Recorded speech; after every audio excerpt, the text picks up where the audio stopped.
My name is Mikhael Subotzky. I am based here in Johannesburg. I went to art school and have always been interested in images beyond just photographic images and stories beyond photographic stories, literature, poetry, philosophy. I think it's the great privilege of an artist to be able to explore and follow one's interests. And it's also a real kind of challenge and duty because so many of our worlds want and expect the same kind of thing from artists. And I think artists really need to be brave in following where their interests take them. I've been an artist for over 20 years now, and I work in a variety of different ways, but essentially I'm interested in images and how they operate in society and how they help me to understand the world around me. So whether that's making them, looking at other people's images, looking at historical images, I'm primarily interested in trying to kind of break them open.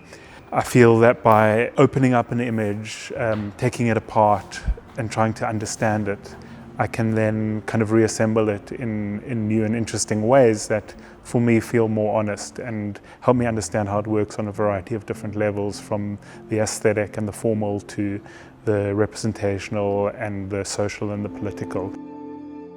For this signature drop, I'm collaborating with the estate of Ernest Cole. I like to imagine that I'm collaborating with Kole himself, because when I look at it, his images, they seem so alive and relevant. Sadly, he's not with us anymore. I'm nonetheless very grateful to be given this opportunity to collaborate with his estate. Ernest Cole is amongst the greatest South African photographers or artists.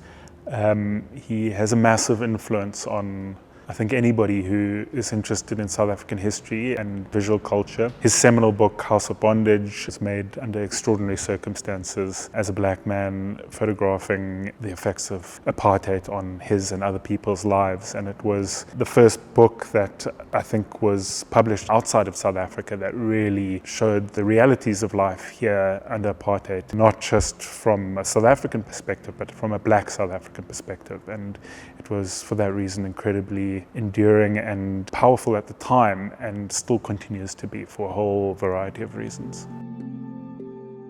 Ernest Cole smuggled his photographs and negatives out of South Africa in order to publish House of Bondage in the mid to late 60s, and then went into exile himself. The story of his life after leaving South Africa is one of beauty, tragedy, the real incredible struggles of being in exile, the beauty of the work that he made in America and elsewhere, the kind of personal tragedies in his life. In my personal engagement with his work as one of my artistic heroes, I was really moved by the work that he did in New York. He photographed a whole variety of subjects in Harlem, in Manhattan, in the American South. But it's very beautiful and poignant work that has the kind of hallmarks of a young South African being in a foreign city for the first time. And it's both beautiful in his kind of discovery of a different type of world, but also quite tragic in that his experience there was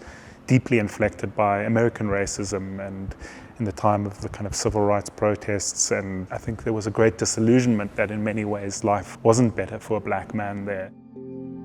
In thinking about this project, I wanted to explore that aspect of his practice, and I thought to combine two of his images. One is a self-portrait. There are very few of those, so it's kind of amazing to see him representing himself. And the other is just the most beautiful image he took of a woman in Harlem. What really drew me to it was the way she's returning his gaze and his real sensitivity to that. I was interested in seeing what happened if I combined the quality of that looking at the subject and looking back with his looking at himself.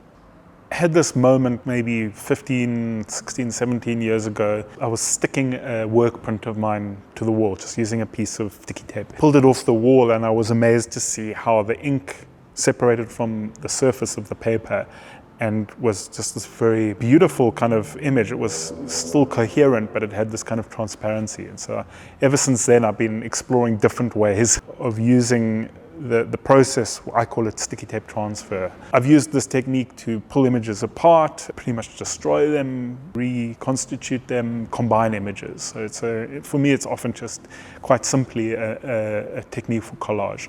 It seemed to suit the combination of these two Kole images. So I printed them at the same size. In this case, I wanted to kind of make it a little bit more coherent and hold together. So as I took the strips from the two images and combined them, I adhered them to canvas so that it was a kind of more coherent piece.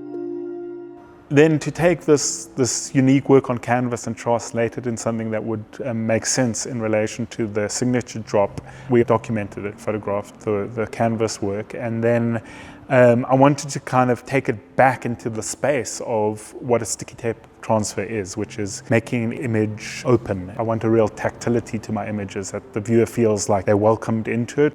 So we are printing it on the same paper as I use for the original sticky tape transfers, which happens to be the Hahnemuhle cotton rag paper. And then I am going to, by hand, kind of remove ink in particular ways that I've developed. So the work that I'm going to do with sticky tape transfer onto each of the images that we print for the signature drop both kind of brings the original process back into the thing that we're sending out into the world, but it also allows each individual print to be completely unique, which I think fits with the kind of ethos of the signature drop, where it's something that is special and touched by the hand of whoever made it.